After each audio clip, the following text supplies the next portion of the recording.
Segment में हम लोग पढ़ेंगे मासलेस पार्टिकल्स के बारे में।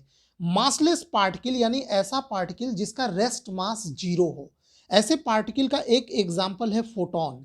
जो फोटोन होता है उसका रेस्ट मास जीरो होता है और आप सभी लोग जानते हैं फोटोन लाइट के स्पीड से ट्रेवल करता है। तो यही इसके बारे में यहाँ पे दिया गया है। ये टॉपिक बहुत अच्छे से पढ़िएगा क्योंकि मैंने अक्सर ये अनुभव किया है कि स्टूडेंट्स को इस चीज़ को समझने में बहुत प्रॉब्लम होती है और ये बहुत यहाँ पे कंफ्यूज हो जाते हैं। कहाँ पे कंफ्यूज होते हैं ये मैं अभी आप लोगों को समझा रहा हूँ। देखिए, a massless particle is that whose rest mass is zero. The particles having zero rest mass always travel with velocity of light. अब इस स्टेटमेंट को अच्छे से पढ़िए। ये स्टेटमेंट ये कह रहा है कि मासलेस पार्टिकल वो होते हैं जिनका रेस्ट मास जीरो होता है और जिस पार्टिकल का रेस्ट मास जीरो होता है वो हमेशा लाइट के वेलोसिटी से ट्रेवल करता है। अब इस चीज को जरा दिमाग में याद रखिएगा। जबकि पिछले टर्न पे कुछ टर्न से जो हम लोग पढ़ रहे हैं तो आप लोगों को मैंने ये जब फॉर्मूला पढ़ाया था मास और वेलोसिटी का वेरिएशन वाला formula m is equal to m nought बटे अंडर रूट में 1 minus v square by c square. जब ये फॉर्मूला हमने आपको पढ़ाया था तो मैंने आपको एक चीज बात बताया था कि किसी भी पार्टिकल का जो मास होता है वो उसके वेलोसिटी पे डिपेंडेंट होता है, निर्भर करता है। और जैसे जैसे पार्टिकल का वेलोसिटी बढ़ते जाता है, ये ग्राफ आप लोगों को याद होगा, बताए थे हम लोग, जैसे जैसे पार्टिकल का वेलोसिटी बढ़ते जाता है तो उसका मास भी बढ़ता जाता है। और जैसे ही उस पार्टिकल का मास वेलोसिटी लाइट के वेलोसिटी के बराबर हो जाएगा, स्पीड के बराबर हो जाएगा, उसका मास इनफाइनाइट हो जाएगा। क्योंकि जैसे ही आप यहाँ v इक्वल टू सी रखेंगे, यहाँ नीचे देखिए ये v इक्वल टू सी रखेंगे तो 1 माइनस 1 ये जीरो, ये m टेंस टू क्या हो जाएगा, इनफाइनाइट। ठीक, तो मास इनफाइनाइट हो जाएगा। तो अब आप लोग यहाँ पे कंफ्यूज हो सकते हैं। जो मैं अभी बात बता रहा था कि अभी तो मैं बोल रहा था कि जिस पार्टिकल का रेस्ट मास जीरो होता है वो हमेशा लाइट के वेलोसिटी से चलता है, और दूसरी तरफ मैं बोल रहा हूं कि जो पार्टिकल लाइट के वेलोसिटी से चलेगा उसका मास इनफाइनाइट हो जाएगा। तो ये कॉन्ट्राडिक्शन आप समझ पा रहे हैं कि नहीं? पहले फिर से देखिए, मैं बता रहा हूं कि इस फॉर्मूले के अनुसार जो पार्टिकल जब तक कोई पार्टिकल रेस्ट में रहेगा तो उसका मास जो होता है वो होता है रेस्ट मास। अब जब पार्टिकल का वेलोसिटी बढ़ते बढ़ते लाइट के वेलोसिटी के बराबर हो जाएगा एग्जैक्ट, तो उसका मास हो जाएगा इनफाइनाइट। क्लियर?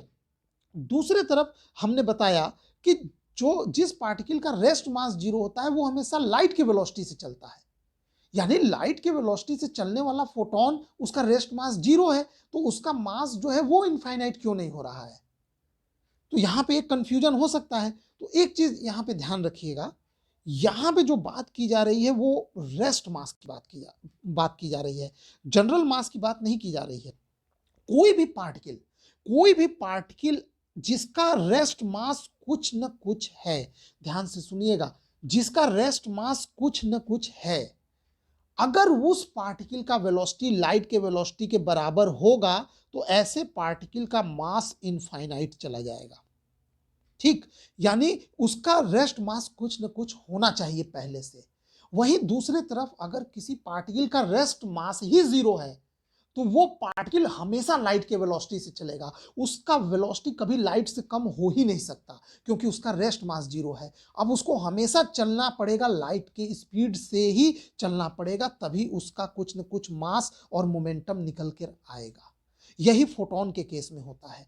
फोटोन का चूंकि रेस्ट मास जीरो होता है इसलिए फोटोन हमेशा लाइट के वेलोसिटी से चलता है, या यूं कह लीजिए कि फोटोन लाइट के वेलोसिटी से चलता है इसलिए उसका रेस्ट मास जीरो होता है। अगर फोटोन के पास जरा सा भी रेस्ट मास कुछ न कुछ होता तो फोटोन अगर लाइट के वेलोसिटी के आसपास पहुंचता तो उसका मास इनफाइनाइट चला जाता।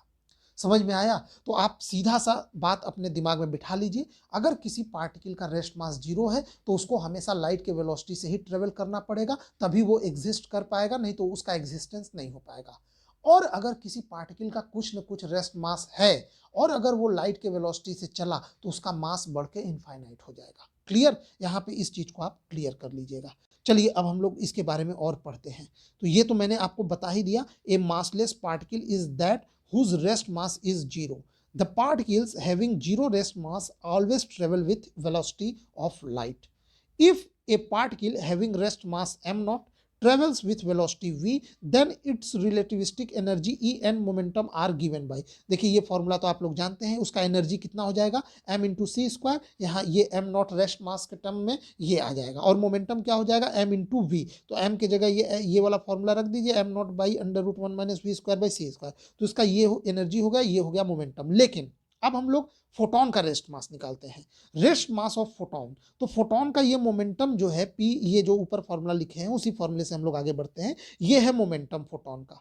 और फोटोन के केस में आप मोमेंटम का एक और फॉर्मूला क्वांटम मैकेनिक्स में पढ़े हैं। यहाँ क्वांटम मैकेनिक्स क्यों इन्वॉल्व कर रहे हैं, क्योंकि आप सभी लोग जानते हैं फोटोन क्या है। फोटोन एक्चुअल में लाइट का पार्टिकल नेचर है, ठीक है। जब लाइट वेव नेचर में है तब तो ठीक है, वो एक अलग चीज है, लेकिन जब लाइट पार्टिकल नेचर जहां शो कर रहा है तो वहां पे ये फोटोन का केस आता है। यानी फोटोन एक्चुअल में पार्टिकल्स हैं, लाइट पार्टिकल्स जो क्वांटा होते हैं फोटोन। खैर वो क्वांटम मैकेनिक्स का बात है, तो फिलहाल उसको वहां पे छोड़ दीजिए। अभी यहाँ पे एक फॉर्मूला होता है, क्या होता है, वो होता है P is equal to h by lambda. H है प्लैंक कांस्टेंट और लेमडा है वेवलेंथ।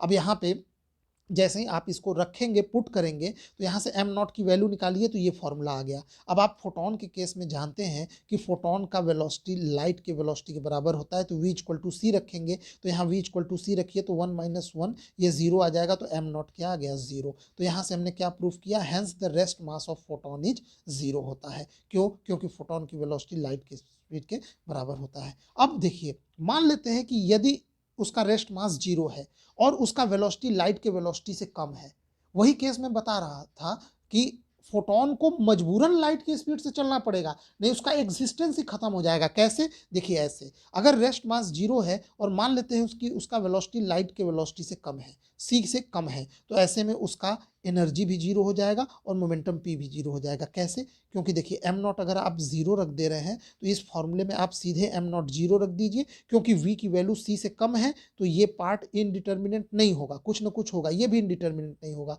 तो जैसे ही m नॉट आप 0 रखेंगे तो इसका एनर्जी और मोमेंटम 0 हो जाएगा।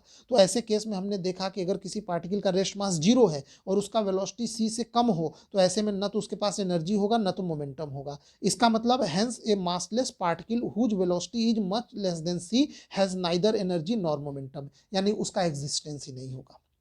However, if m not equal to 0 and v equal to c, then e and p becomes indeterminate and may acquire any value। यानी जब m not 0 हो और v इक्वल टू सी हो, जब v इक्वल टू यहाँ c हो, तो आप पाएंगे कि ये 0/0 का केस बन रहा है। तो 0/0 का केस का मतलब हुआ कि वो इनडिटर्मिनेंट है, हम उसको डिटरमाइन नहीं कर सकते, बट वो कोई भी वैल्यू एक्वायर कर सकता है, यानी उसका एग्जिस्टेंस होगा।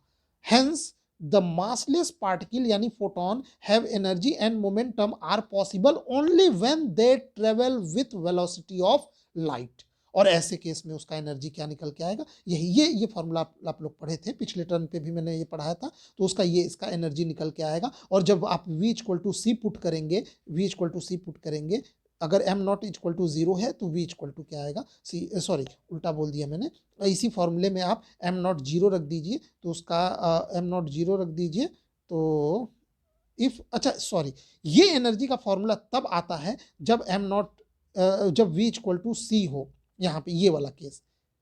और अगर आप m नॉट इसमें 0 रख देते हैं फोटोन के केस में, तो ये E equal to p into c आ जाएगा। यानी इसी फॉर्मूले में आप m नॉट 0 और v इक्वल टू सी रख दीजिए इसी वाले में, तो ये आ जाएगा energy E equal to p into c. समझ में आया।